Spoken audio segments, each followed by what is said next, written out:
Assalamualaikum warahmatullahi wabarakatuh.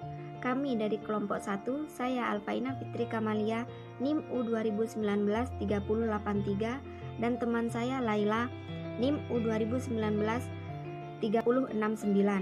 Di sini kami akan menjelaskan tentang pengertian syariah, fikih, dan hukum Islam. Yang pertama yaitu pengertian syariah. Syariah berasal dari kata bahasa Arab yang berarti jalan. Sedangkan menurut istilah Muhammad Al-Sayis mengartikan bahwa syariah ialah hukum syara mengenai perbuatan manusia yang dihasilkan dari dalil-dalil yang terperinci. Sedangkan menurut Syekh Mahmud Chaltut mengartikan syariah sebagai hukum-hukum dan tata aturan yang disyariatkan oleh Allah bagi hambanya untuk diikuti. Sedangkan menurut Faruk Nabhan, syariah diartikan sebagai segala sesuatu yang disyariatkan Allah kepada hambanya. Dari pengertian di atas dapat disimpulkan bahwa syariah ialah aturan-aturan yang berkenaan dengan perilaku manusia yang baik berkenaan dengan hukum pokok maupun hukum cabang yang bersumber dari Al-Quran dan hadis Nabi. Yang kedua yaitu pengertian fikih. Fikih secara bahasa yaitu pengetahuan atau pemahaman. Sedangkan secara istilah menurut Al-Utsaimin, beliau mengartikan fikih dengan hukum-hukum syar'i yang bersifat amaliyah dengan dalil-dalil yang terperinci. Sedangkan menurut Az-Zarkashi, fikih adalah ilmu tentang hukum-hukum syar'i yang bersifat amaliyah yang digali dari dalil-dalil yang terperinci.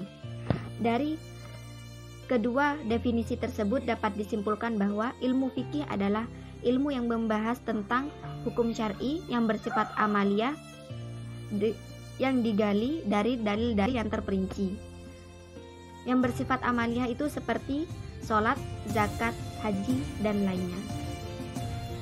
Mungkin hanya itu yang bisa saya jelaskan, kurang lebihnya mohon maaf. Akan dilanjutkan oleh teman saya yaitu Laila. Terima kasih. Baik, saya akan ambil alih pengertian hukum Islam. Al-Quran dan literatur hukum Islam sama sekali tidak menyebutkan kata hukum Islam sebagai salah satu istilah yang ada di dalam Al-Quran adalah kata syariah, fiqh, hukum Allah, dan yang seakar dengannya. Istilah hukum Islam merupakan terjemahan dari Islamic law dalam literatur barat. Istilah ini kemudian menjadi populer untuk lebih memberikan kejelasan tentang makna hukum Islam. Maka perlu diketahui lebih dulu arti masing-masing kata. Kata hukum secara etimologi berasal dari akar kata bahasa Arab yaitu hakama yahkumu, yang kemudian bentuk masdarnya menjadi hukman. Lafaz al-hukmu adalah bentuk tunggal dari bentuk jamak al-ahkam. Berdasarkan akar kata hakam tersebut, kemudian muncul kata al-hikmah yang memiliki arti kebijaksanaan. Hal ini dimaksudkan bahwa orang yang memahami hukum kemudian mengamalkannya dalam kehidupan sehari-hari, maka dianggap sebagai orang yang bijaksana. Dua arti lain yang muncul dari akar kata tersebut adalah kendali atau kekangan kuda, yakni bahwa keberadaan hukum pada hakikatnya adalah untuk mengendalikan atau mengekang seseorang dari hal-hal yang dilarang oleh agama. Makna mencegah atau menolak juga menjadi salah satu arti dari lafaz hukmu yang memiliki akar kata hakamah tersebut.